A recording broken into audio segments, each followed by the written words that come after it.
చంద్రబాబు ఇంటి ముట్టడికి పిలుపునిచ్చారు AP fibre net operators. Undavalli కరకట్ట వద్దకు భారీగా చేరుకున్నారు ఏపీ ఫైబర్ నెట్ ఆపరేటర్స్. రాష్ట్ర వ్యాప్తంగా ఉన్న ఆపరేటర్లను ఎక్కడికక్కడ అడ్డుకునే యత్నం చేస్తున్నారు పోలీసులు. సేవ్ ఏపీ ఫైబర్ అంటూ నినాదాలు చేశారు. తమ సమస్యలను పరిష్కరించాలంటూ డిమాండ్ చేస్తున్నారు ఏపీ ఫైబర్ నెట్ ఆపరేటర్స్. దీంతో అమరావతి కరకట్ట మీద ఉద్రిక్త పరిస్థితులు నెలకొన్నాయి.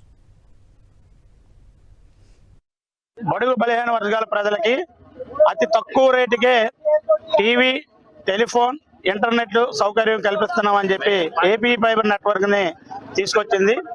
ఆ నెట్వర్క్ ప్రతి జిల్లా మేజిస్ట్రేట్లతో, కేబుల్ ఆపరేటర్లతో మీటింగులు పెట్టి ఇది వ్యాపారవేత్తగా చూడకండి, సంక్షేమ పథకంగా చూసి ప్రజలకు తీసుకెళ్ళండి అని చెప్పి మా నెత్తిన రుద్దారు.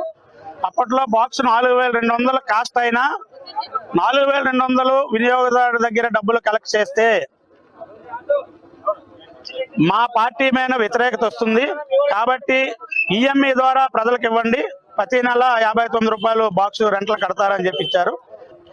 ఏదైతే 10,50,000 కనెక్షన్లు రన్ అయినవి, సర్వీస్ సెంటర్లు, బాక్స్ రిపేర్ అయిపోయిన సర్వీస్ సెంటర్లు ఏవైతే ఉన్నాయో అవి జిల్లాలో లేపేశారు. అన్ని జిల్లాల్లో లేపి కానీ ఈ 10,50,000 బాక్సులు ఒకేసారి 3 లక్షలకి రిపేర్లకు వెళ్ళి పడిపోయి కేబుల్ ఆపరేటర్ జోబీలో నుండి 5,000 నుంచి 50,000 రూపాయల దాకా మా అకౌంట్ లో నుంచి వితౌట్ ఇంటిమేషన్ లేకుండా కట్ చేసేస్తున్నారు.